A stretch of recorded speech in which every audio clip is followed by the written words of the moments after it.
আল্লাহ পাক জাল্লা জালালহু আমাদেরকে উদ্দেশ্য করে বলতেছেন, ইস্তাগফিরু রব্বাকুম, তোমরা তোমাদের প্রভুর নিকট মাপ চাও, ক্ষমা চাও।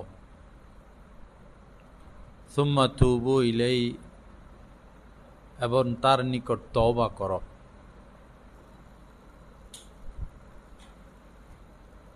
মানুষ হিসাবে আমাদের ভুল হতে পারে, গুনাহ হয়ে যেতে পারে।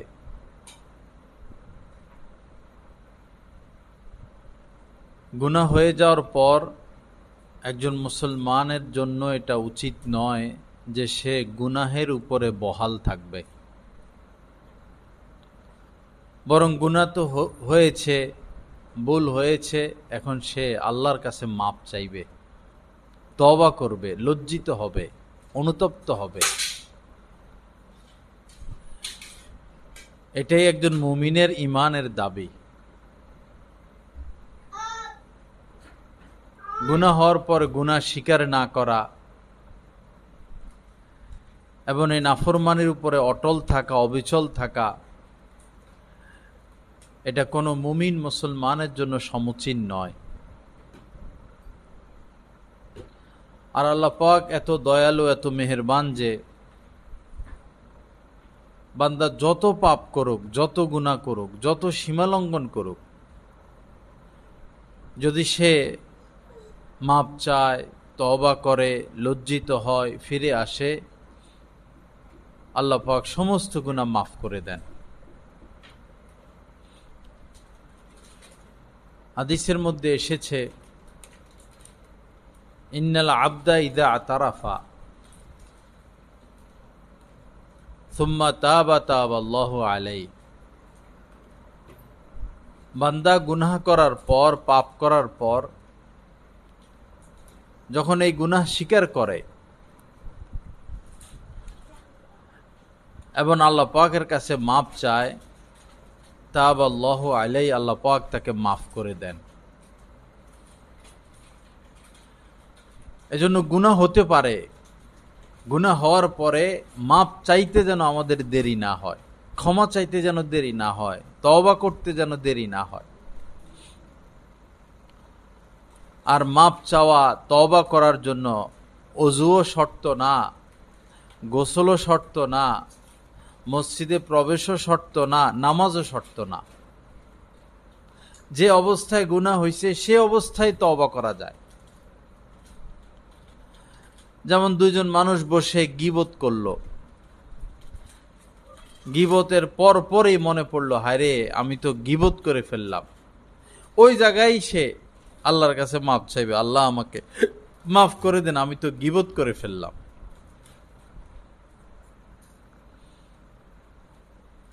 মিথ্যা বলে ফেললো, তো মনে পড়লো আমি তো মিথ্যা বললাম, সাথে সাথে আল্লাহ আমি তো মিথ্যা বলে ফেললাম, আপনি আমাকে মাফ করে দেন। আজীবন এই কথা মনে রাখবেন, যখনই গুনাহ হয় দেরি না করা, সাথে সাথে আল্লাহ পাকের সাথে সম্পর্ক কায়েম করা, মাফ চেয়ে নেওয়া। আমাদের দাদা শায়েখ শাহ হাকিম মোহাম্মদ আখতার সাহেব রহমতুল্লাহ আলাইহি বলতেন, গুনাহ করা তো অপরাধ, কিন্তু গুনাহ করে আল্লাহর কাছে মাপ না চাওয়া এটা আরো বড় অপরাধ। মাপ চাইতে দেরি না করা। এভাবে কোনো মানুষের সাথেও যদি সম্পর্ক নষ্ট হয়, মনোমালিন্য হয়, এটাকে তাজা না রাখা, দ্রুততর সমাধান করা। আপনার দ্বারা আপনার মা কষ্ট পাইল, দেরি না করা, কারণ মৃত্যু বলে কহে আসে না, হঠাৎই চলে আসে। মা কষ্ট পাইল, দেরি না করা, হাত ধরা, পা ধরা, কাকুতি মিনতি করা, অনুনয় বিনয় করা, মার থেকে মাফ নিয়ে নেওয়া। স্বামী কষ্ট পাইল বা স্ত্রী কষ্ট পাইল, তো স্ত্রীর উচিত স্বামীর থেকে মাফ নিয়ে নেওয়া, অনুরূপভাবে স্বামীর উচিত স্ত্রীর থেকেও মাফ নিয়ে নেওয়া। যে কোনো মানুষের সাথে মনোমালিন্য হলে দেরি না করা। হাদিস শরীফের মধ্যে এসেছে, 3 দিনের বেশি যদি কেউ কথা বন্ধ রাখে, এক মুসলমান আরেক মুসলমানের সাথে 3 দিনের বেশি কথা বন্ধ রাখে, তখন কবিরা গুনাহ হতে থাকে। শেষ সীমা 3 দিন, এর পরে আর কথা বন্ধ রাখা যাবে না। এখন এমনও হতে পারে যে সে আপনার সাথে কথা বলে না, কিন্তু আপনি আল্লাহকে ভয় পাচ্ছেন, 3 দিন হয়ে গেল, যদি এখন আমি কথা না বলি তা আমার তো কবিরা গুনাহ হবে, কিন্তু সে তো কথা বলে না। তখন আপনার দায়িত্ব যেটা, আপনি সেটা পুরা করবেন। তার সাথে দেখা হলে তাকে সালাম করবেন, কেমন আছেন, অন্তত এতটুকু বলবেন। সে কথা বলুক বা না বলুক তার ব্যাপার। আপনি দেখা হলে সাক্ষাৎ সালাম দিবেন, খোঁজ খবর নিবেন, পারলে তাকে কিছু হাদিয়া দিবেন, পারলে তার বন্ধু বান্ধবদের কাছে তার প্রশংসা করবেন। এইভাবে তার ভিতরে যে কষ্ট, এই কষ্ট আজ নয় কাল দূর হয়েই যাবে। আল্লাহ পাক আমাদেরকে তৌফিক দান করেন, আল্লাহ পাক আমাদেরকে গুনাহমুক্ত জিন্দেগি নসিব করেন। তো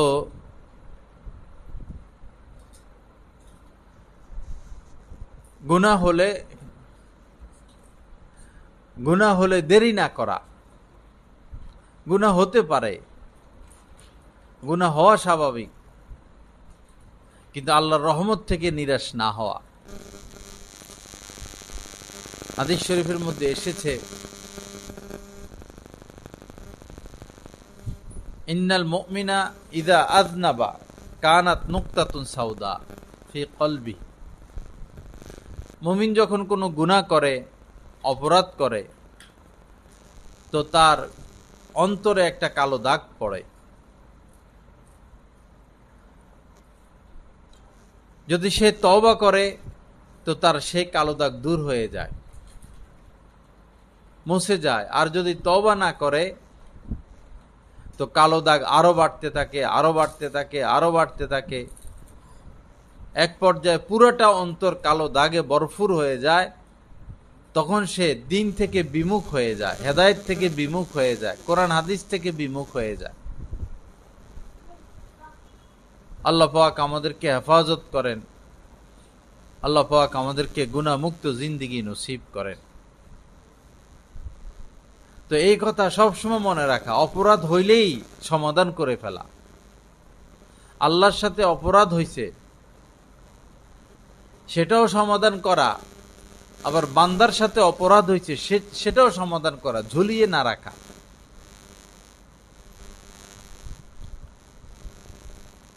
গুনাহ করার পর বান্দা তওবা করলে আল্লাহ কতটা খুশি হন।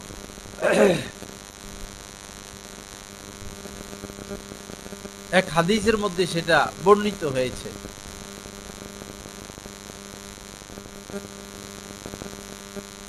বোঝানোর জন্য নবীজি এভাবে বলেছেন যে, কোন ব্যক্তি তার উট হারিয়ে ফেললো, বিশাল বড়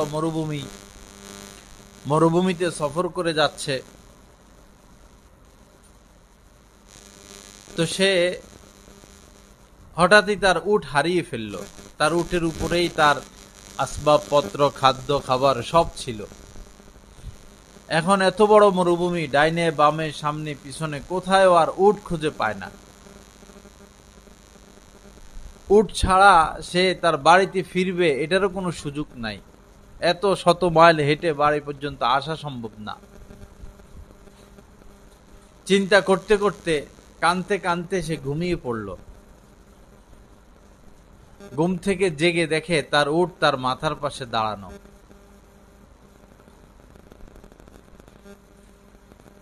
উটকে পেয়ে সে তো নতুন জীবন পাইল। এই উটকে পেয়ে সে যতটা খুশি হবে, বান্দা তার গুনাহ থেকে তওবা করলে আল্লাহ পাক ওই বান্দার প্রতি এর চেয়েও বেশি খুশি হয়ে যায়। এজন্য আমাদের গুনাহ অবস্থায় থাকার কোনো দরকার নাই। যেমন হাতে কালি লাগলো, মুখে কালি লাগলো, জামায় কালি লাগলো, এই কালি নিয়ে চলাফেরা করা তো অসুন্দর। মানুষের সামনে যাওয়া অসুন্দর, মজলিসে যাওয়া অসুন্দর। তখন মানুষ এই কালি ধুয়ে ফেলে, মুছে ফেলে। তদ্রূপ গুনাহ করলে তো অন্তরে কালি লাগে। এই কালি মাখা অন্তর নিয়ে আল্লাহর সামনে দাঁড়ানো, ইবাদতে দাঁড়ানো, এটা লজ্জাকর। এজন্য অন্তরে কালিকেও মুছে ফেলা। আল্লাহ পাক জাল্লা জালালু আমাদের সবাইকে তৌফিক দান করেন। আল্লাহ পাক আমাদেরকে গুনাহমুক্ত জিন্দেগি নসিব করেন। তো আগামী মাস মুহররম মাস। মুহররম মাসে আমাদের কিছু আমল রয়েছে। মুহররম মাসের 10 তারিখকে আশুরা বলা হয়। মুহররম মাসের 10 তারিখকে আশুরা বলা হয়। এই 10 তারিখ এবং এই আশুরা কেন্দ্রিক আমাদের মুসলমানদের মধ্যে অনেক ধরনের বিভ্রান্তি এবং বিদআতি কাজ, রেওয়ায়েজ, রুসুম রয়েছে যেগুলো কোরআন হাদিসের সাথে সম্পর্কিত নয়। আমরা শুধুমাত্র সেটাই করব যেটা কোরআন এবং হাদিসে পাওয়া যায়।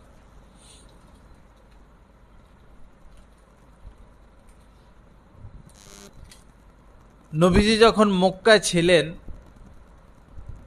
তখন এই মুহররম মাসের 10 তারিখে রোজা রাখতেন এবং এই রোজা তখন ফরজ ছিল। ওই সময় রমজানের রোজা ফরজ হয় নাই। মুহররম মাসের এই 10 তারিখে নবীজি রোজা রাখতেন, সাহাবা ইকরামও রোজা রাখতেন। মদিনায় আসার পর রমজান মাস পুরা মাসে রোজা রাখা ফরজ করা হয়। তখন থেকে রমজান মাসে রোজা রাখা ফরজ হয়ে যায় আর মুহররমের 10 তারিখের রোজা নফল হয়ে যায়। যার ইচ্ছা রাখে, যার ইচ্ছা রাখে না। বাকি নবীজি বলেছেন যে শুধু মুহররম মাসের 10 তারিখ রোজা রাখা মাকরুহ, কারণ এই দিনে ইহুদি খ্রিস্টানরাও রোজা রাখে। এই জন্য নবীজি বলেছেন হয় 9 তারিখ 10 তারিখ মিলাইয়া অথবা 10-11 তারিখ 2 দিন রোজা রাখা। আর হাদিস শরীফের মধ্যে এসেছে এই দিনে যদি কেউ একটা রোজা রাখে তো আল্লাহ পাক তার পূর্বের 1 বছরের সগীরা গুনাহ মাফ করে দিবেন। আমরা রোজা রাখবো। অন্যরা কে কি করে আমরা সেটা করব না, যেটা কোরআন হাদিসে আছে আমরা সেটাই করব। মুহররম মাসের এই 10 তারিখ পৃথিবীর শুরু থেকে ঐতিহাসিক একটা দিন।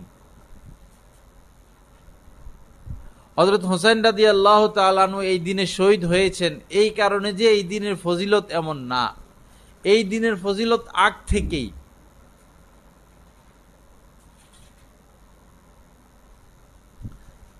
যেমন এই দিনে ফেরাউন লোহিত সাগরে ডুবে মারা যায় এবং এই দিনে এরকম অনেক ঘটনা ঘটছে যার কারণে আগ থেকে এই দিন প্রসিদ্ধ ছিল। তা আমরা যেটা করব মুহররম মাসের 10 তারিখে 4টি আমল করা যায় কোরআন হাদিস অনুযায়ী। 4টা আমল। এক হলো রোজা রাখা। 10 তারিখে রোজা রাখা, 9 তারিখ মিলাইয়া অথবা 11 তারিখ মিলাইয়া, তাহলে পূর্বের 1 বছরের সগীরা গুনাহ আমাদের মাফ হবে।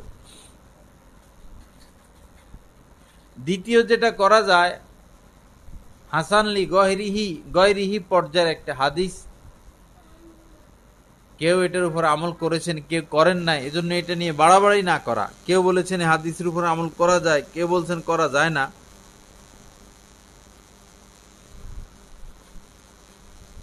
অর্থাৎ মুহররম মাসের 10 তারিখে পরিবারের লোকদের জন্য ভালো খাবারের ব্যবস্থা করা, অন্য দিনের তুলনায় ভালো খাবার দাবারের ব্যবস্থা করা। তাহলে আল্লাহ পাক সারা বছর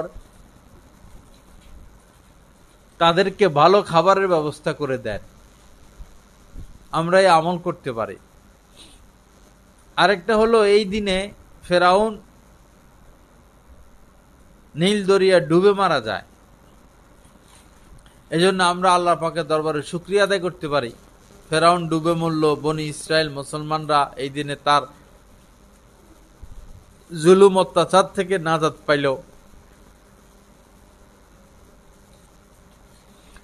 আরেকটা হলো এই দিনে হযরত হুসাইন রাদিয়াল্লাহু তাআলা আনহু কারবালার ময়দানে নির্মমভাবে শহীদ হন। এজন্য এই দিনে এই কথা স্মরণ হলে ইন্না লিল্লাহি ওয়া ইন্না ইলাইহি রাজিউন বলা যায়। এবং ওই দিন যারা যারা শহীদ হয়েছে তাদের জন্য আল্লাহ পাকের কাছে মাগফিরাত কামনা করা এবং ইসালে সওয়াব করা। ইসালে সওয়াব যেমন আপনি ইয়াসিন সূরা পড়ে তাদের আমলনামায় সওয়াব পৌঁছাইতে পারেন, কোরআন তেলাওয়াত করে সওয়াব পৌঁছাইতে পারেন, দান সদকা করে সওয়াব পৌঁছাইতে পারেন। এই মোট 4টি আমল কোরআন হাদিস মোতাবেক পাওয়া যায়। এর বাহিরে মুহররম মাসে অনেক কিছু আমাদের সমাজের মানুষ করে যেটার সাথে কোরআন হাদিসের কোনো সম্পর্ক নাই। যেমন কেউ আছে গোশত খায় না, মুরগি খায় না, ডিম খায় না, যাদের প্রাণ আছে, যেগুলার প্রাণ আছে এগুলা কিছু খায় না, মুরগি জবাই করে না, শুধু সবজি খায়। তো সবজিরও তো প্রাণ আছে। এরপরে অনেক আছে এই দিনগুলোতে বিয়ে শাদী এরে হারাম মনে করে, বিয়ে করেও না, বিয়ে দেয়ও না। নানান ধরনের কিছু সমাজের মধ্যে রচিত আছে, এগুলো আমরা শুনবো না। তাজিয়া বের করে, মিছিল বাইর করে, হাই হাসান হাই হুসাইন মাতাম করে, নিজেকে রক্তাক্ত করে। এগুলোর সাথে কোরআন হাদিসের কোনো সম্পর্ক নাই। তারাকতু ফীকুম আমরাইন লান তাদিল্লু মা তামাসসাকতুম বিহিমা কিতাবাল্লাহ ওয়া সুন্নাত রাসূলি। নবীজি বলেছেন যে তোমাদের কাছে 2টি জিনিস রেখে যাচ্ছি, যদি এই 2টি জিনিসকে তোমরা আঁকড়িয়ে ধরো তো কোনোদিন তোমরা গোমরা হবে না, পথহারা হবে না, জাহান্নামী হবে না। একটা হচ্ছে আল কোরআন, আর একটা হচ্ছে সুন্নাতু রাসূলিহি, রাসূলের সুন্নাত। আমাদের অনুসরণীয় অনুকরণীয় 2টি বিষয়। আল্লাহ পাক সবাইকে তৌফিক দান করেন। সিন্নি বানায়া খিচুড়ি বিলি করে, আরো অনেক কিছু হয় করে, এগুলো থেকে আমরা বিরত থাকব। এবং এই মুহররম মাসের প্রথম থেকে 10 দিন পর্যন্ত স্বাভাবিক, অন্যান্য মাস যেমন এই মাসে এমন স্বাভাবিক। এই মাসে এটা করা যাবে, সেটা করা যাবে না, সেটা করা যাবে, এটা করা যাবে না, এরকম কিছু নাই। অন্য মাসে যা করা যায় এই মাসে তাই করা যাবে, অন্য মাসে যেটা করা যায় না এই মাসে সেটা করা যাবে না। আল্লাহ পাক আমাদের সবাইকে তৌফিক দান করেন। আল্লাহ পাক আমাদেরকে হেদায়েত নসিব করেন। তো যাই হোক, যেটা বলতেছিলাম, বেশি বেশি আল্লাহ পাকের কাছে তওবা করা, মাপ চাওয়া, বেশি বেশি বেশি বেশি। বর্তমান সময়ে মানুষ বেশি অস্থির, বেশি পেরেশান। পেরেশানি বেশি হওয়ার কারণে মানুষের শান্তি নাই, ঘুম নাই, খাবার দাবার নাই, আরাম নাই, রাহাত নাই। ইবাদতে স্বাদ পায় না, মজা পায় না, তেলাওয়াতে স্বাদ পায় না, মজা পায় না, নামাজ পড়ে স্বাদ পায় না, তৃপ্তি পায় না।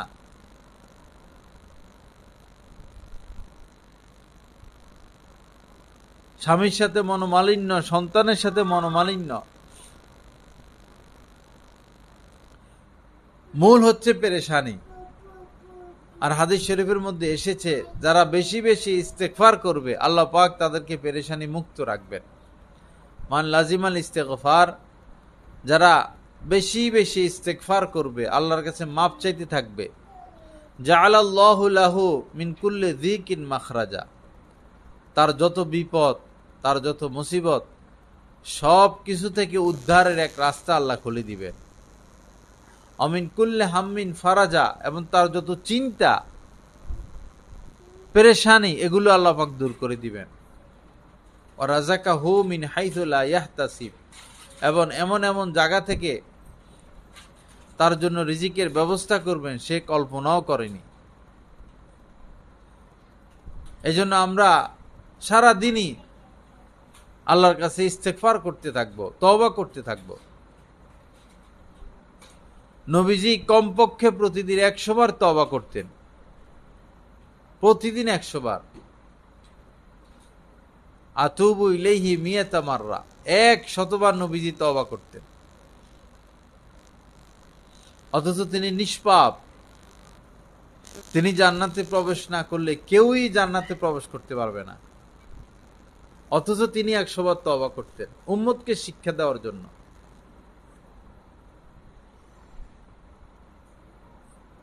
আমরা যদি একসাথে দুই কথা বলি তাহলে তওবাও হয়, ইস্তেগফারও হয়। ইস্তেগফার মানে আল্লাহর কাছে মাফ চাওয়া, তওবা মানে ওই কাজ ছেড়ে দেওয়া, ওই কাজ থেকে ফিরে আসা।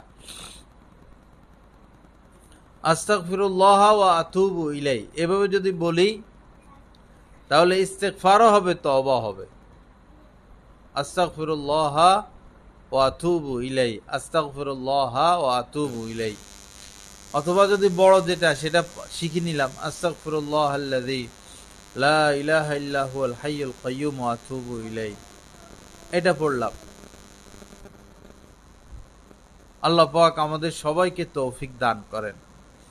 আল্লাহ পাক বেশি বেশি আমাদেরকে তওবা ইস্তেগফার পড়ার তৌফিক দান করেন। মা বোনেরা, আমল বাড়াইয়া দেওয়া, নিঃশ্বাসের বিশ্বাস নাই। গত বৃহস্পতিবার আমাদের এই মুসলিমের মোড় একজন ব্যবসায়ী হাজী শাহিন সাহেব, নওজোয়ান মানুষ, ব্যবসায়ী মানুষ, চিন্তাও করে নাই, কল্পনাও করে নাই যে এই মুহূর্তের মধ্যে তিনি চলে যাবে। তো কতক্ষণ লাগলো? 11টার দিকে অ্যাক্সিডেন্ট হলেন, মারা গেলেন, আর 5টার পরে দাফন হয়ে গেলেন। জীবনের ইতিহাস শেষ। আমার আপনার মৃত্যুটাও হঠাৎ চলে আসবে, বলে কই আসবে না। এই জন্য মৃত্যুর জন্য এক প্রস্তুতি রাখা, প্রস্তুত থাকা। আর প্রস্তুতির মধ্যে এও একটা যে আল্লাহর সাথে সুসম্পর্ক। আল্লাহ মাফ করে দেন। আওয়াজ যায় না? যাই দেখো তো, তার ছুটে গেছে।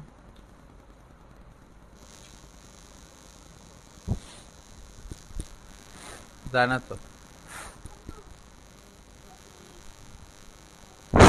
এখানে লাগানো। হ্যাঁ, কোন জায়গায় সমস্যা হইল? হযরত আজরাইল আলাইহিস সালামের সাথে এক ব্যক্তির দেখা হয়। মুফতি শফি সাহেব রহমতুল্লাহ আলাইহি ঘটনা উল্লেখ করছেন।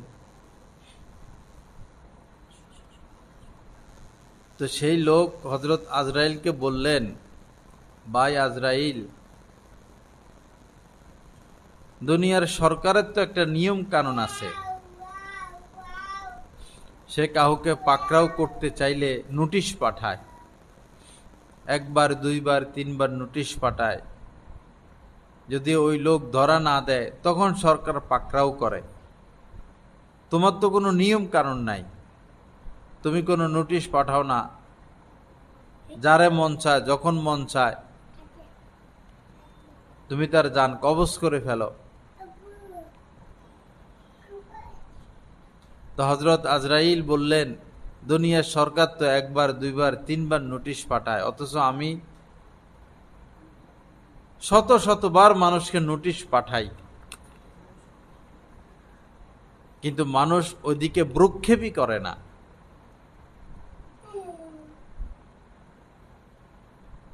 তো ওই লোক বলল, কি নোটিশ তুমি পাঠাও? হযরত আজরাইল বললেন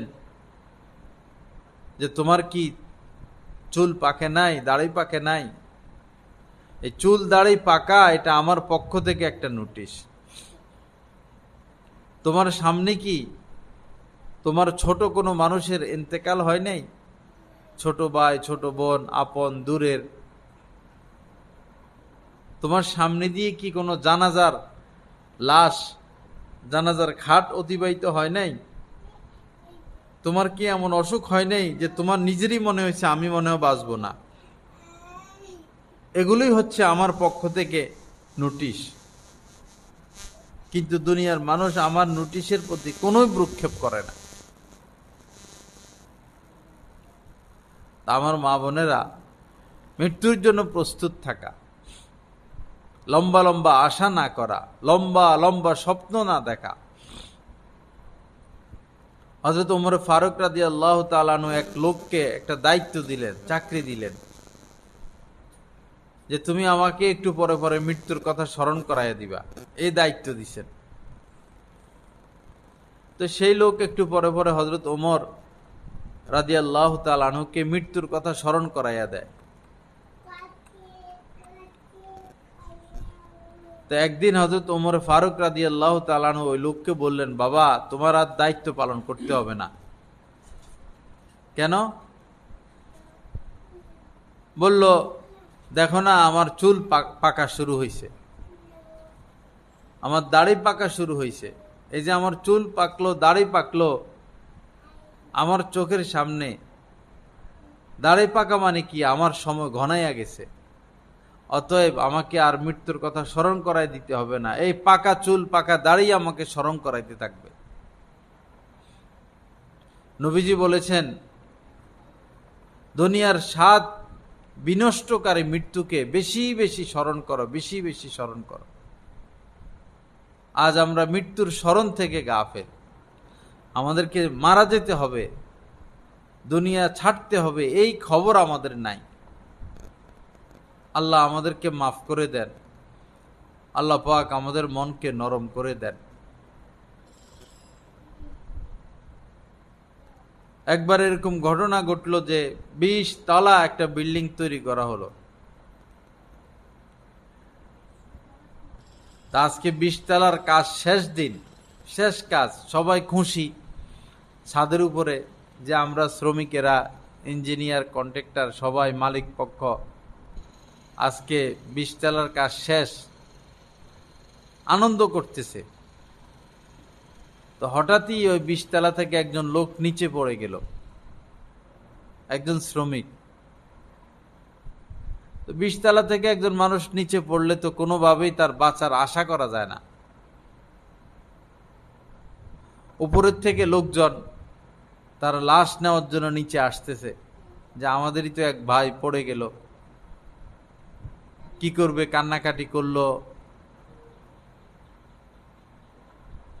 নিচে আসতেছে তার লাশ নেওয়ার জন্য, কয়েকতলা নিচে নামলো, পরে দেখলো যে সে উপরের দিকে উঠতেছে, যে 20 তলা থেকে পড়ে গেল সে উপরের দিকে উঠতেছে। কি ব্যাপার তুমি? বলল, ভাই আল্লাহর কুদরত। কি যে আমি নিচে কিছু বালু ছিল, বালুর উপরে যাই পড়ছি, আল্লাহর কি শুকর, আমার কিছুই হয় নাই। পরে সবাই ধরলো যে তুমি তো নতুন জীবন পাইলা, তুমি নতুন জীবন পাইলা, তো এখন আমাদেরকে মিষ্টি খাওয়াও। তো সে বললো, তো মিষ্টি তো খাওয়ানো দরকারই। সে মিষ্টি আনতে বাইর হইল। রাস্তার ওই পাড়েই মিষ্টি দোকান, মিষ্টি নিয়ে আসতে না হলে 10 মিনিট লাগবে। কিন্তু সে মিষ্টি আনতে গিয়ে আর আসে না। এদিকে সবাই বসা, মিষ্টি নিয়ে আসে না কেন, মিষ্টি নিয়ে আসে না কেন। পরে 2 জন লোক পাঠাইলো যে গিয়া দেখো কি হয়েছে। 2 জন লোক গিয়া মিষ্টি দোকানে খবর নিল যে এরকম কেউ মিষ্টি কিনতে আসে নাই। আরো পেরেশান হইল, দেখলো রাস্তার মধ্যে কিছু লোক দাঁড়ানো। কি হয়েছে ভাই? বলল, এখানে একটু আগে একজন শ্রমিক গাড়ির নিচে চাপা পড়ছে, এখন যে তাকে তো হাসপাতালে নিয়ে যাওয়া হয়েছে। দৌড়ে হাসপাতালে গেল। হাসপাতালে গিয়া তাকে তার রুমে ঢুকবে, দরজা খোলার সাথে সাথেই সে দুনিয়া থেকে বিদায় নিল।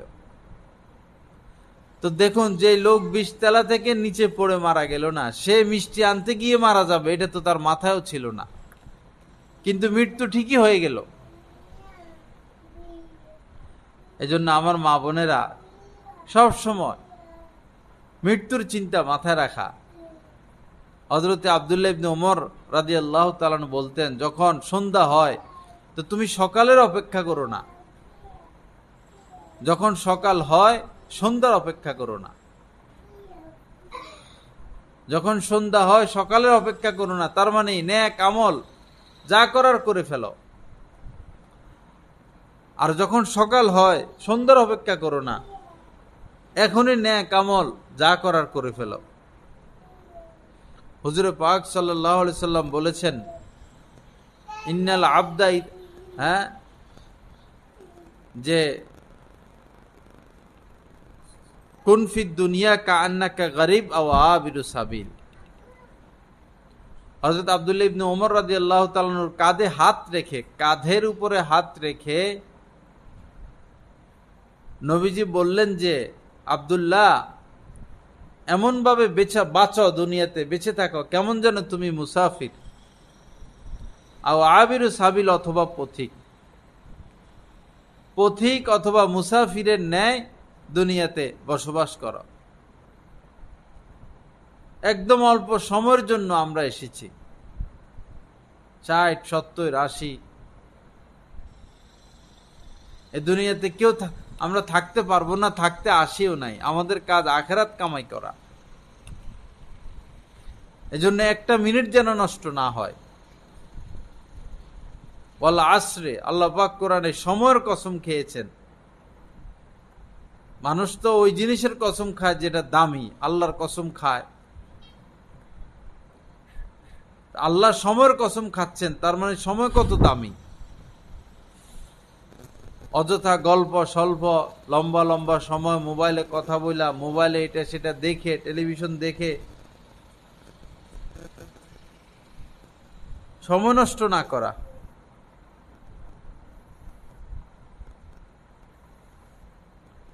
আল্লাহ পাক আমাদেরকে সহি বুঝ দান করেন, আল্লাহ পাক আমাদেরকে হেদায়েত দান করেন, আমিন। আল্লাহ পাক আমাদেরকে গুনাহমুক্ত জিন্দেগি নসিব করেন। তো মৃত্যুর প্রস্তুতি নিয়ে রাখা, বিশেষ করে যে সমস্ত রোজা ছুটে গেছে আদায় করা হয়নি, নামাজ ছুটে গেছে আদায় করা হয়নি, সেগুলো অবশ্যই আমাদেরকে আদায় করে দিতে হবে। এটা মাপ নাই। আল্লাহর কাছে তওবা করলে আল্লাহ সমস্ত গুনাহ মাফ করে দেন, কিন্তু 3টা বিষয় ব্যতীত। একটা হলো বান্দার হক, আরেকটা হলো রোজা, আরেকটা হলো এই নামাজ। আর যদি আপনার উপরে হজ ফরজ হয়ে থাকে, হজও আদায় করে দেওয়া। তো নামাজ যেগুলো ছুটে গেছে, হয়তো 2 বছরের নামাজ, হয়তো 3 বছরের নামাজ, হয়তো 10 বছরের নামাজ, এগুলো আস্তে আস্তে আদায় করে দিতেই হবে, কোনো উপায় নাই।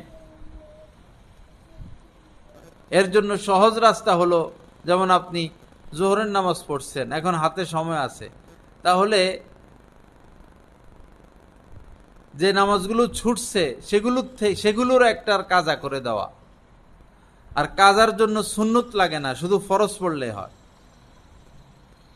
এভাবে নিয়ত করবেন, আল্লাহ আমার যতগুলো ফজর জোহর ছুটে গেছে এর প্রথমটা নিয়ত করতেছি। এভাবে প্রতিদিনই প্রথমটা নিয়ত করবেন। মাগরিব পড়লেন, এখন হাতে সময় আছে, তো এখন কিছু কাজার নামাজ পড়া যায়, ফজরের কাজা পড়া যায়, জোহরের কাজা পড়া যায়, আসর মাগরিব এশা ভিতরের কাজা পড়া যায়। কাজা ভিতরে পড়তে হবে, আর শুধু ফরজগুলো যখনই সময় পাবেন এভাবে কাজা পড়ে ফেলবেন। যদি হিসাব না থাকে পড়তেই থাকবেন যতদিন পর্যন্ত আপনার দিলে এটা না আসে যে আমার মনে হয় কাজা আদায় হয়ে গেছে। পড়তে পড়তে একদিন দিলে আসবে যে মনে হয় আমার কাজা আর নাই। এভাবে নামাজগুলো আদায় করলেন। আর রোজাও এরকম কাজা আদায় করতে হয়।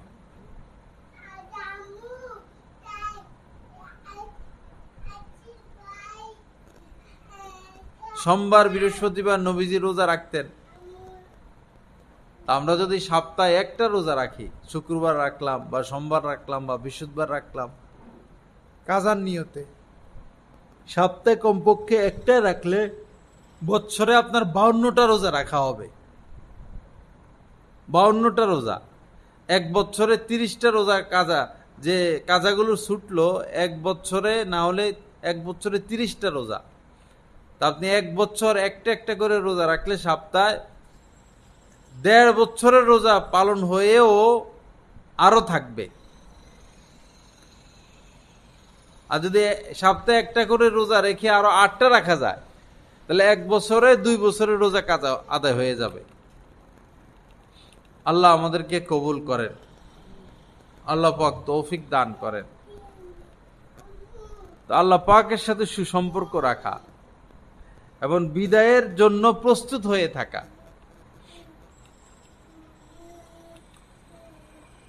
আর যেটা আল্লাহ মাফ করেন না সেটা হলো বান্দার হক।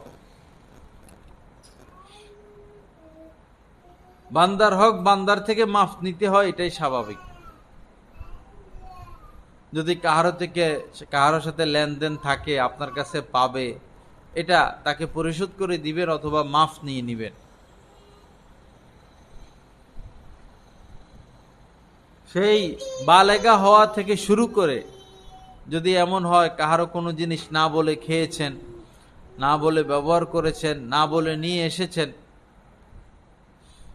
তো এখন তাদেরকে সেই জিনিস ফিরিয়ে দিতে হবে অথবা মাফ নিতে হবে। কাহারো গায়ে অন্যায়ভাবে আঘাত করেছেন, কাউকে অন্যায়ভাবে ধমক দিয়েছেন, তাদের থেকে মাফ নেওয়া। নাফসুল মুমিনি মুআল্লাকাতুন বিদাইনিহি হাত্তা ইউকযা আনহু। নবীজি বলেছেন, মুমিনের আত্মা ঝুলন্ত থাকবে, কোনো ফয়সালা হবে না যতক্ষণ না সে বান্দার হক আদায় করে। এজন্য কষ্ট হইলেও বান্দার হকগুলো আদায় করে দিবেন। আর যদি এমন লোকের হক আপনার দ্বারা নষ্ট হয়েছে, যাকে এখন আর খুঁজে পাওয়া যায় না বা মারা গেছে, তাহলে তার আত্মীয় স্বজনের কাছে পৌঁছায় দিলেই হবে, তার ঘরের লোক, পরিবারের লোক। আর যদি এমন হয় যে কোনো হদিস নাই, আত্মীয় স্বজনও নাই, তখন তার নামে সদকা করে দিবেন। মাদ্রাসার মধ্যে লিল্লা ফান্ডে কোনো গরিব মানুষকে সদকা করে দিবেন। এই নিয়তে সদকা করবেন, আল্লাহ এই টাকাগুলো সওয়াব অমুকের আমল নামে আপনি পৌঁছায়া দেন। আল্লাহ পাক আমাদেরকে তৌফিক দান করেন। বনি ইসরায়েলে এক যুবক ছিল, সে সর্বরকমের পাপ কাজে লিপ্ত থাকত।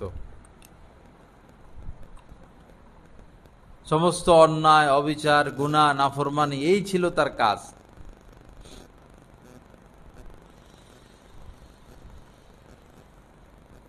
তা আল্লাহর ইচ্ছায় তার তওবা করার তৌফিক হয়, সে অপরাধ ছেড়ে দেয়, ইবাদত বন্দেগী শুরু করে। তওবা করার পর সে 70 বছর হায়াত পায়। এই 70 বছর সে রাত্রিবেলা ঘুমায় নাই, ইবাদত বন্দেগী, জিকির, আজকার, কান্নাকাটি। এবং 70 বছর সে দিনে হারাম দিনগুলো ব্যতীত সে রোজা রাখছে। কোনো ভালো খাদ্য খাবার খায় নাই, কোনো চাকরি বাকরি করে নাই, আয় রোজগার করে নাই, ইবাদত আর ইবাদত। পরে এই লোক মারা গেল। 1 বছর পর তার বন্ধু তাকে স্বপ্নে দেখলেন, জিজ্ঞেস করলেন, দোস্ত 70 বছর ইবাদত করছ, আল্লাহ পাক তোমাকে কি পুরস্কার দিলেন, কি আচরণ করলেন তোমার সাথে? যুবক বলল, আমি তো ধরা খেয়ে গেছি, আমি তো আটকা পড়ে গেছি, আমার কোনো ফয়সালা হচ্ছে না। কেন? যে আমি তো দাঁত খিলেল করেছি, এক লোকের দাঁত খিলেল করেছি, কিন্তু তার অনুমতি নেই। এই যে অনুমতি ছাড়া দাঁত খিলেল করেছি, এজন্য আমি আটকা, আমার ব্যাপারে কোনো ফয়সালা হচ্ছে না। তা আমার মা বোনেরা, সাবধান হওয়া। অনেক মহিলা এমন আছে স্বামীর ঘরের জিনিসপত্র চুরি করে বাপের বাড়িতে নিয়ে যায়। আবার অনেক মহিলা এমন আছে বাপের বাড়ির জিনিসপত্র স্বামীর বাড়িতে নিয়ে আসে চুরি করে। দোনোটাই অপরাধ,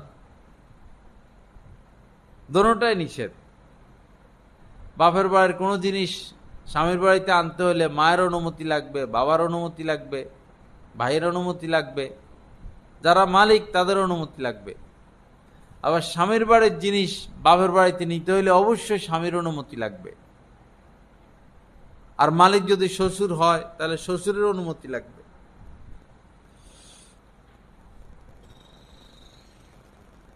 অনেকে আছে স্বামীর পকেট থেকে টাকা সরাইয়া রাখে, এটাও চুরি,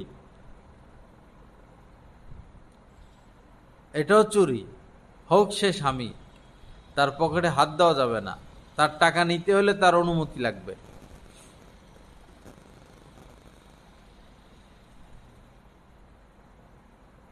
অনেক কাজ আমরা করে থাকি, এটাকে গুনাহ মনে করি না, অথচ সেটা গুনাহ।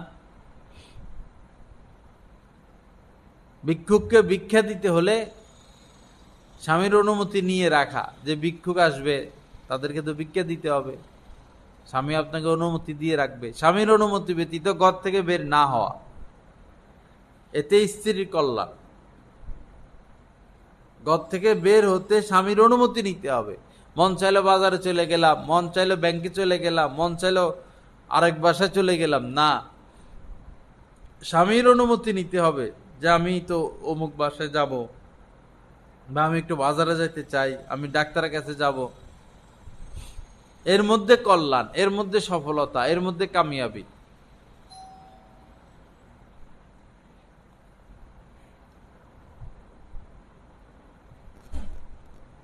তো বান্দার হক নষ্ট করে থাকলে এগুলো মিটিয়ে দেওয়া। হাদিস শরীফের মধ্যে এসেছে ইউগফারু লিশ-শাহীদি কুল্লু যামবিন ইল্লা দাইন।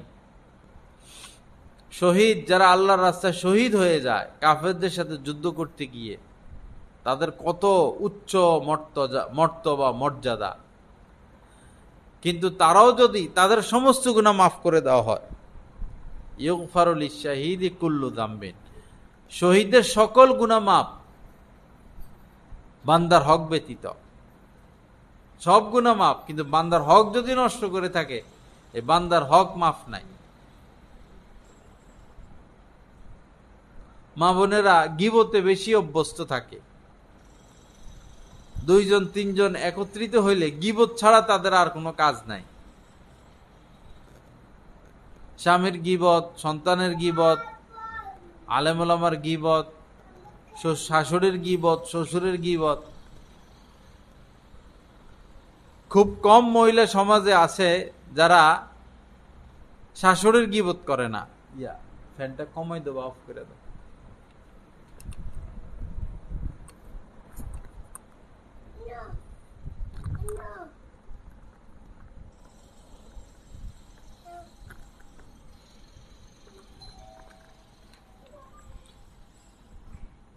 খুব কম মহিলা এমন আছে যারা শাশুড়ির গীবত করে না, শ্বশুরের গীবত করে না। আল গীবাতু আশাদ্দু মিনাজ জিনা। কারো গীবত করা এটা জিনার চেয়েও মারাত্মক। গীবতের ব্যাপারে আমাদের মা বোনদের উচিত সতর্ক হওয়া। কষ্ট করে নেক আমল করেন, কষ্ট করে তেলাওয়াত করেন, ইবাদত বন্দিগি করেন, ইবাদত করতে তো কষ্ট আছে। যারা কষ্ট করে টাকা পয়সা কামায় তারা খরচ করতে পারে না টাকা পয়সার মায়ায়।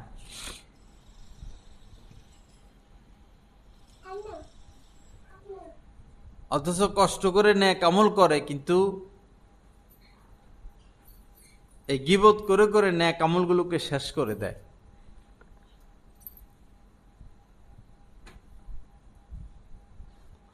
আল্লাহ পাক আমাদেরকে গীবত মুক্ত জিন্দেগি নসিব করেন।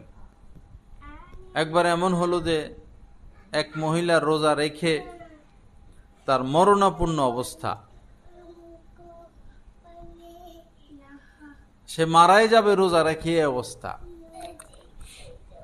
সাহাবা ইকরাম নবীজিকে এসে খবর দিলেন, ইয়া রাসূলুল্লাহ, অমুক মহিলা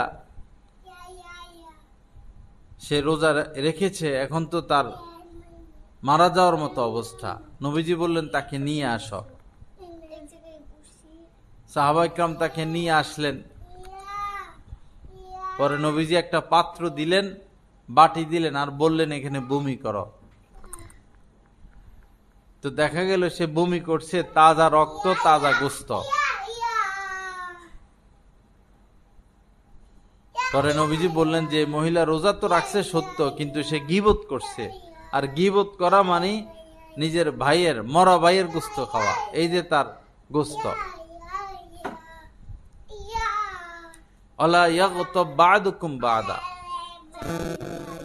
আল্লাহ পাক বলেছেন যে তোমরা একজন আরেকজনে গীবত করো না।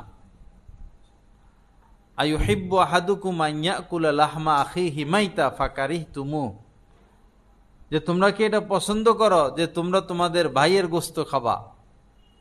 এটা তো তোমরা পছন্দ করো না। আল্লাহ আমাদেরকে মাফ করে দেন।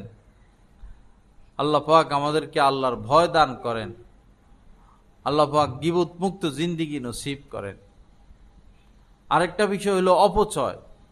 ইন্নাল মুবাযযিরিনা কানু ইখওয়ানাশ শায়াতিন। আল্লাহ পাক কোরআনে কারীমের মধ্যে বলেছেন অপচয়কারীরা শয়তানের ভাই,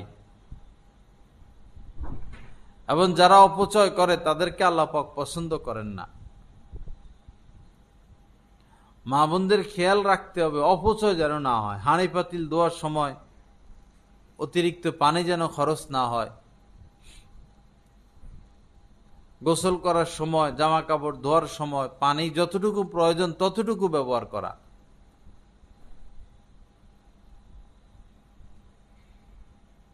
যে সমস্ত বাসায় সরকারি গ্যাস আছে, মানুষ এই গ্যাসের চুলাগুলো নিভায় না, বারবার চুলা ধরাইতে হয়, এজন্য চুলা নিভায় না, চুলা জ্বলতেই থাকে জ্বলতেই থাকে। চুলা জ্বালাইয়া জামা কাপড় শুকায়, এগুলো অপচয়, নিতান্ত অন্যায়। অপচয় মুক্ত আমাদের হতে হবে। বাচ্চাদেরকে খানা খাওয়ায়, ভাত পড়ে যায়, তরকারি পড়ে যায়, এগুলোর দিকে খেয়াল করা হয় না। বাচ্চারা কত ভাত নষ্ট করে। বাচ্চার গুনাহ হবে না, বাচ্চা মাসুম বাচ্চা, কিন্তু মায়ের তো গুনাহ হবে। মা কেন খেয়াল রাখলো না? বাচ্চা যতটুকু খানা খাইতে পারবে তা অতটুকু নেওয়া। বাড়তি নিলে, বেশি নিলে তো এ খানা নষ্ট হয়, পরে ফেলে দিতে হয়।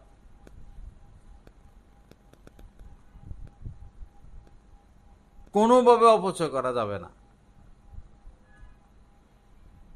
এক এক মহিলার আলমারির খবর নিলে দেখা যাবে যে 10টা, 20টা, 30টা শাড়ি, 3 পিস উঠায় রাখছে। এতগুলো জামার কি প্রয়োজন? যে কয়টা জামা প্রয়োজন সেই কয়টা জামা বানাবেন। যতটুকু স্বর্ণের প্রয়োজন অতটুকু স্বর্ণ ব্যবহার করবেন। 1 জোড়া 2 জোড়া জুতা হলেই চলে, একটা ব্যাগ হইলেই চলে। ব্যাগই রাখে অনেকে 5-7টা। অহংকার দেখাইলে, অপচয় করলে সম্পদের মধ্যে বরকত থাকে না। আল্লাহ হেফাজত করেন, আল্লাহ পাক তৌফিক দান করেন। ভাত পাকাইলো, ভাত থেকে গেল, সব ভাত ফেলে দেয় ময়লার ঝুড়িতে, অপচয়। তরকারি থেকে গেল, সব ময়লার ঝুড়িতে ফেলে দেয়, অপচয়। এগুলো কুকুরকে খাওয়াইয়া দিবেন বা কাককে খেতে দিবেন, ময়লার ডামে তো ফেলা যাবে না।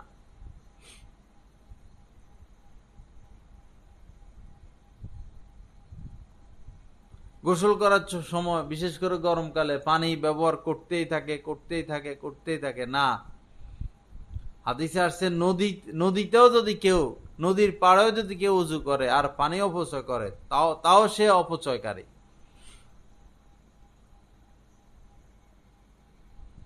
পানির অপচয়, খাদ্য খাবারের অপচয়, টাকা নষ্ট করা, সময় নষ্ট করা, সবই ক্ষতিকর। দেখা যায় আসর থেকে মাগরিব পর্যন্ত লম্বা সময় একবারও মুখে আল্লাহর নাম আসলো না। একবারও ইস্তেগফার আসলো না, একবারও তওবা করলো না, একবারও আলহামদুলিল্লাহ কথাটা আসলো না, সুবহানাল্লাহ কথাটা আসলো না। সেই মাগরিব থেকে 9টা 10টা পর্যন্ত যারা নামাজ পড়ে তো পড়ে, তারাও নামাজের পরে আর কোনো আল্লাহকে ডাকাডাকি নেই। আর যারা নামাজ পড়ে না তাদের তো সবই শেষ। মাঝে মধ্যে একটু আল্লাহকে স্মরণ করা, মাঝে মধ্যে সুবহানাল্লাহ, মাঝে মধ্যে আলহামদুলিল্লাহ, মাঝে মধ্যে লা ইলাহা ইল্লাল্লাহ, মাঝে মধ্যে আস্তাগফিরুল্লাহ, মাঝে মধ্যে লা হাওলা ওয়ালা কুওয়াতা ইল্লা বিল্লাহ, মাঝে মধ্যে লা ইলাহা ইল্লাল্লাহ। লা ইলাহা ইল্লাল্লাহ এটা বান্দা আর আল্লাহর মাঝে কোনো পর্দা নাই, সাথে সাথে কবুল হয়ে যায়। লা ইলাহা ইল্লাল্লাহ, দুই জিনিসের কোনো পর্দা নাই, পিতার দোয়া এবং লা ইলাহা ইল্লাল্লাহ। পিতার দোয়াও বাধা ছাড়া, পর্দা ছাড়া আল্লাহর দরবারে পৌঁছায়, আল্লাহ কবুল করেন। লা ইলাহা ইল্লাল্লাহরও কোনো পর্দা নাই, সোজা আল্লাহ পর্যন্ত পৌঁছে যায়। একদম বসে না থেকে মাঝে মধ্যে মাঝে মধ্যে মাঝে মধ্যে আল্লাহকে ডাকা, দুরূদ শরীফ পড়া, ইস্তেগফার করা, যা কামাই করার এখনই কামাই করতে হবে। নিঃশ্বাস, শেষ নিঃশ্বাস ত্যাগের পরে আর সওয়াব কামানোর কোনো ব্যবস্থা নাই, এখনই যা অর্জন করার করতে হবে। আল্লাহ পাক আমাদেরকে মাফ করে দেন, আল্লাহ পাক আমাদেরকে গুনাহ মুক্ত জিন্দেগি নসিব করেন, আল্লাহ পাক সময়ের অপচয় থেকে আমাদেরকে হেফাজত করেন। সবাই নামাজ পড়ার জন্য আলাদা একটা জায়নামাজ, একটা পোশাক বানায় নিবেন, ঢিলা ঢালা, ফুল হাতা, পাঞ্জাবের মতো কলার, একটা হিজাব, এরকম পোশাক পরে নামাজ পড়াব। অনেক মহিলা এমন ভাবে নামাজ পড়ে, নামাজই হয় না। চুল এরকম চুল খোলা থাকে, পিঠ দেখা যায়, এরকম হাফ হাতা ব্লাউজ পরে, ছতর খুলে থাকলে তো নামাজ হয় না। ছতর ডেকে নামাজ পড়া, শুধু মুখ চেহারাটা খোলা থাকবে, হাতের তালু, পায়ের তালু, আর সব ঢাকা নামাজের মধ্যে, এবং রুকু সেজদায় যেন কোনো অঙ্গ দেখা না যায়, এরকম পোশাক পরা। শাড়ি না পরে 3 পিস পরার চেষ্টা করা, জামা পরার চেষ্টা করা। শাড়ি মূলত এটা হিন্দুদের পোশাক, শাড়ি পরা জায়েজ, তবে যেন শরীর দেখা না যায় এরকম ব্লাউজ পরা, এবং এত পাতলা শাড়ি না পরা। অনেক পাতলা শাড়ি এখন বাজারে বের হয়েছে যেটা শরীর দেখা যায়, এরকম শাড়ি পরা বৈধ না। এবং ব্লাউজ ফুল হাতা হওয়া চাই, সম্ভব হলে ব্লাউজ পাঞ্জাবের মতো গলা, কলার দেওয়া, তখন একদম নিরাপদ। নামাজের জন্য আলাদা পোশাক রাখা, নামাজের জন্য একটা স্থান নির্ধারণ করা ঘরে, যে এটা আমার নামাজ পড়ার জায়গা, এটা পয় পরিষ্কার রাখা, এখানে যায় নামাজ বিছিয়ে রাখা।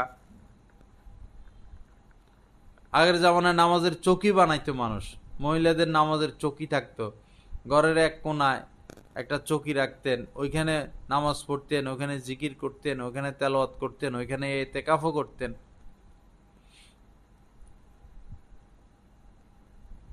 আল্লাহকে ভুলে গেলে আল্লাহও ভুলে যাবে। অলা তাকুনু কাল্লাযীনা নাসুল্লাহ, আল্লাহ পাক বলেন ওই ব্যক্তিদের মতো হইও না যারা আল্লাহকে ভুলে গেছে।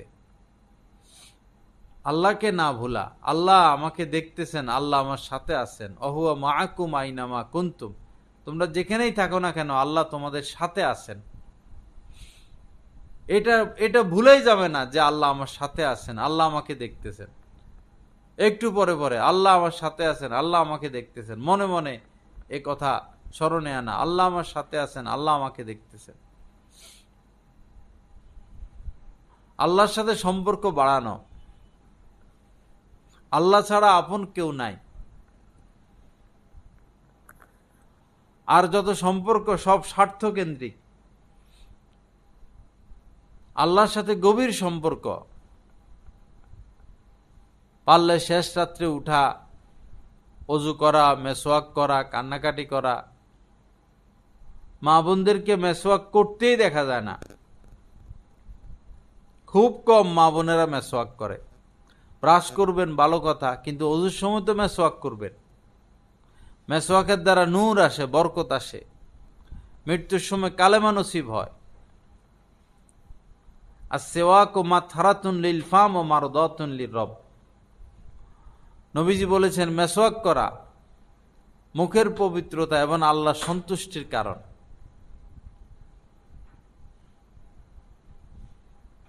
এখন তো মেসওয়াক দোকানেই পাওয়া যায়।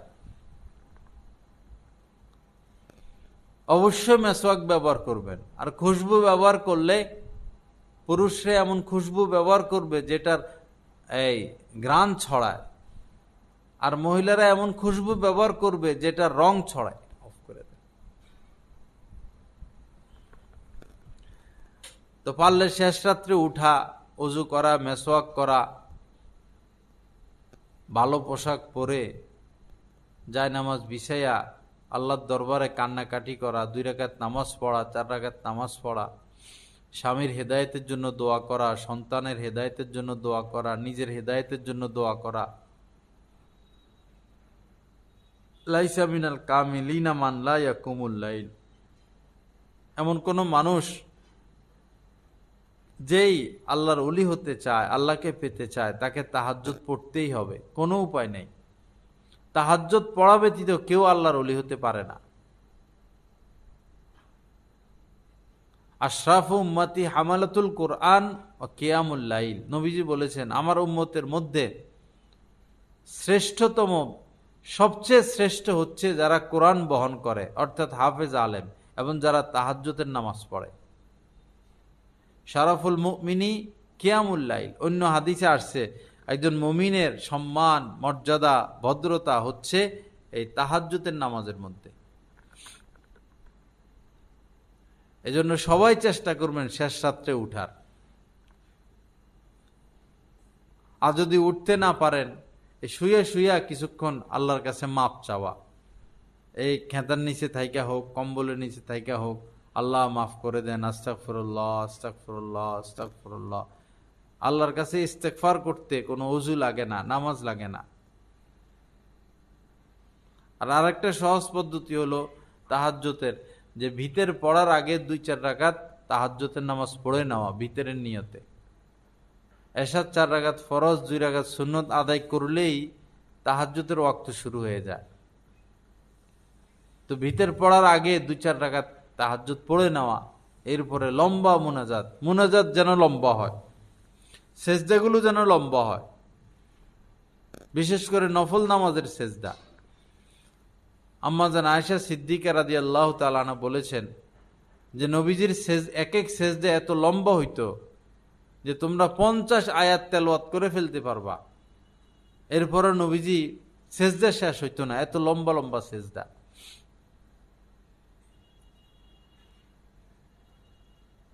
আল্লাহ আমাদেরকে তৌফিক দান করেন। আল্লাহ পাক আমাদেরকে ইবাদতের দিকে অগ্রসর হওয়ার তৌফিক দান করেন।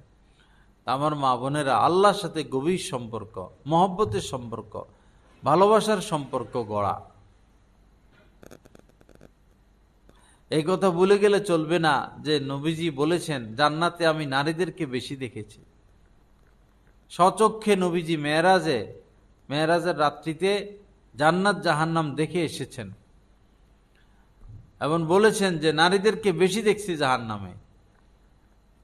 2 কারণে। এক হলো স্বামীর সাথে দুর্ব্যবহার, স্বামীর নাশুকরিয়া,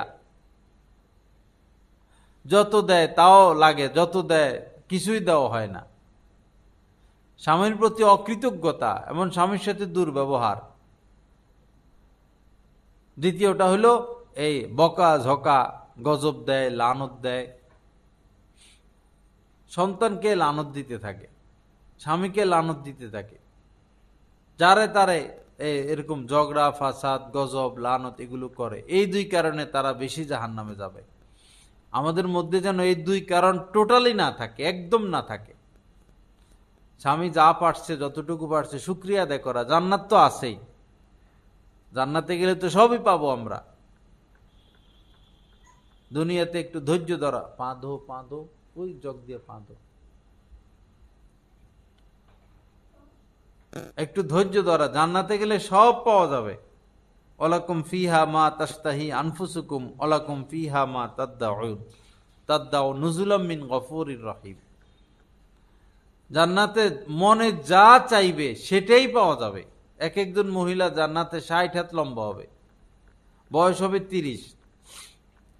দুনিয়াতে কেউ বেশি মোটা এজন্য মন খারাপ, আবার কেউ বেশি চিকন মন খারাপ, কেউ বেশি লম্বা মন খারাপ, কেউ বেশি বেটে মন খারাপ। মন খারাপের কিছু থাকবে না, সবাই সুন্দরী হবে। নতুন ভাবে প্রত্যেক মহিলাকে, নারীদেরকে আল্লাহ পাক অবয়ব দিবেন, সৃষ্টি করবেন। ইন্না ইনশাআ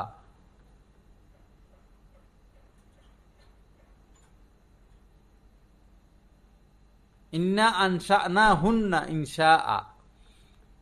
নতুন ভাবে আল্লাহ পাক সৌন্দর্য দিবেন। মনের সকল কষ্ট জান্নাতে দূর করে দিবেন এবং সকল আশা আল্লাহ পুরো করে দিবেন, সেটার নাম জান্নাত। কিন্তু দুনিয়াতে কাহারই কোনোদিন মনের সকল আশা পুরো হবে না, পুরো হওয়া সম্ভব না।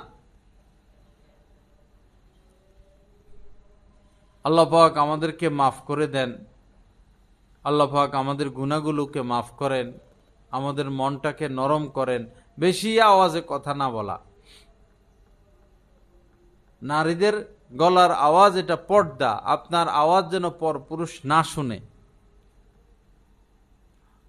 আস্তে কথা বলা, যাকে বলবেন সে যেন শুনে। শুধু যখন রাগ করে বাচ্চার সাথে বা স্বামীর সাথে, তখন মাথা ঠিক থাকে না, রাস্তা পর্যন্ত আওয়াজ চলে যায়, পাশের বাসা পর্যন্ত আওয়াজ চলে যায়। এরকম না করা, আওয়াজ ক্ষীণ করা।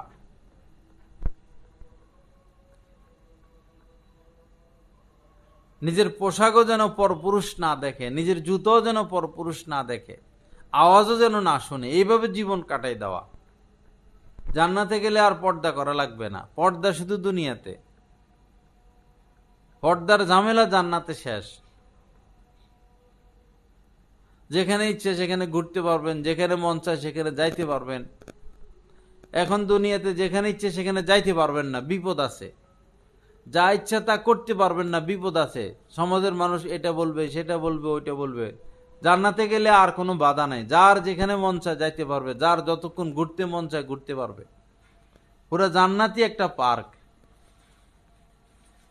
জান্নাত মানে বাগান, সেখানে ঝর্ণা থাকবে, গাছপালা থাকবে, হাজার রকমের গাছপালা, তরুলতা, মনোমুগ্ধকর পরিবেশ।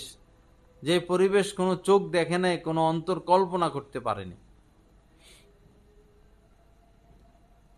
সে জান্নাতের উপযোগী বানানো নিজেকে ইবাদতের দ্বারা। ইন্নাল্লাযীনা আমানু ওয়া আমিলুস সলিহাত কানাত লাহুম জান্নাতুল ফিরদাউস। আল্লাহ পাক বলেছেন, ঈমান আনার পর যারা নেক আমল করবে, ভালো কাজ করবে, সৎ কাজ করবে, তাদের জন্য জান্নাত। আল্লাহ পাক আমাদের সবাইকে তৌফিক দান করেন। তো আশুরা নিয়া আমরা বিভ্রান্ত হব না, বাড়াবাড়ি করব না। আশুরা নিয়া যে 4টি আমলের কথা বলেছি, এর বাহিরে কোনো আমল নাই। আশুরার দিন রোজা রাখা, সাথে আরেকটা রোজা মিলে রাখা, 9-10 অথবা 10-11। এরপরে যদি সম্ভব হয় পরিবারের জন্য ভালো খাবারের ব্যবস্থা করা। এই হাদিস কেউ বলছেন আমলের যোগ্য, কেউ আমলের যোগ্য না, এরকমও বলেছেন। আমি শুকরিয়া আদায় করা, কারণ ফেরাউন এই দিনে ডুবে মরছে তার বাহিনী সহ। আর ইন্না লিল্লাহ পড়া এবং কিছু ইসালে সওয়াব করা যারা কারবালা শহীদ হয়েছে। হযরত হোসেন রাদিয়াল্লাহু তাআলা আনহুর আগে, নবীজির জামানা থেকে, আরো আগ থেকে এই আশুরার এই দিন প্রসিদ্ধ। এই নয় যে হযরত হুসাইন এই দিনে শহীদ হয়েছেন এই কারণে এই দিন প্রসিদ্ধ, এরকম না, এটা আগ থেকেই প্রসিদ্ধ। আল্লাহ পাক আমাদেরকে মাফ করে দেন, আল্লাহ পাক সহি বুঝ দান করেন, আল্লাহ পাক আমাদের সবাইকে আল্লাহওয়ালা হওয়ার তৌফিক দান করেন। বেশি বেশি আল্লাহর কাছে মাফ চাওয়া, আল্লাহর দিকে রুজু হওয়া, আল্লাহকে আপন বানানো, লম্বা লম্বা দোয়া মুনাজাত, লম্বা লম্বা দোয়া মুনাজাত। আর যদি তাহাজ্জুদ পড়ার তৌফিক না হয়, শোয়ার আগে কিছুক্ষণ ইস্তেগফার করা, চোখের উপরে কাঠের উপরে বৈশা লাইট অফ করে যে আস্তাগফিরুল্লাহ আস্তাগফিরুল্লাহ আস্তাগফিরুল্লাহ, আল্লাহর কাছে মাপ চাওয়া। বসে না পারলে শুয়ে হইল মাপ চাওয়া। শুয়ে কেউ যদি 3 বার আস্তাগফিরুল্লাহ আল্লাযী লা ইলাহা ইল্লা হুয়াল হাইয়ুল কাইয়্যুম ওয়া আতুবু ইলাইহি, এই দোয়া শোয়ার পরে কেউ যদি, ঘুমের আগে কেউ যদি 3 বার পড়ে, পৃথিবীতে যতগুলো গাছ, এই গাছে যতগুলো পাতা, এতগুলো গুনাহ যদি কারো হয়, আল্লাহ মাফ করে দিবেন। বিশাল বড় মরুভূমি, এই মরুভূমিতে যতগুলো বালু, কাহারও গুনাহ যদি এত হয়, তারপরে আল্লাহ গুনাহ মাফ করে দিবে। শোয়ার আগে 3 বার পড়লে হবে আস্তাগফিরুল্লাহ আল্লাযী লা ইলাহা ইল্লা হুয়াল হাইয়ুল কাইয়্যুম ওয়া আতুবু ইলাইহি। সমস্ত গুনাহ মাফ হয়ে যাবে। বাকি বান্দার হক এবং নামাজ রোজার কাজা আদায় করা। লা ইলাহা ইল্লাল্লাহ। আল্লাহ পাক আমাদের সবাইকে মাফ করে দেন। এবং নবীজি বলেছেন জান্নাতে যাওয়ার সহজ একটা রাস্তা আছে, শর্টকাট পথ, জান্নাতে যাওয়ার শর্ট পথ। সেটা হলো 5 ওয়াক্ত নামাজের পরে 10 বার সুবহানাল্লাহ, 10 বার আলহামদুলিল্লাহ, 10 বার আল্লাহু আকবার, 5 ওয়াক্ত নামাজের পর। আর শোয়ার আগে 33 বার সুবহানাল্লাহ, 33 বার আলহামদুলিল্লাহ, 34 বার আল্লাহু আকবার। নবীজি নিজে বলেছেন এই আমল এত সোজা, এরপরে এই আমলের দিকে মানুষের খেয়াল নাই। জান্নাতে যাওয়ার একদম সহজ আমল, এই আমলটা আমরা করব। আল্লাহ আমাদের সবাইকে তৌফিক দান করেন। আল্লাহ পাক আমাদের ইসলাহ নসিব করেন, গুনাহ মুক্ত করেন। এই মজলিসকে আল্লাহ পাক কবুল করেন। ওয়া আখিরু দাওয়ানা আলহামদুলিল্লাহি রাব্বিল আলামিন ওয়া সাল্লাল্লাহু আলা নবিয়িল কারীম। আগামী মঙ্গলবার হযরত ওয়ালা দামাত বারাকাতুহুমের প্রতিটি বয়ান পাচ্ছেন নেটের মাধ্যমে, টেলিগ্রামের মাধ্যমে।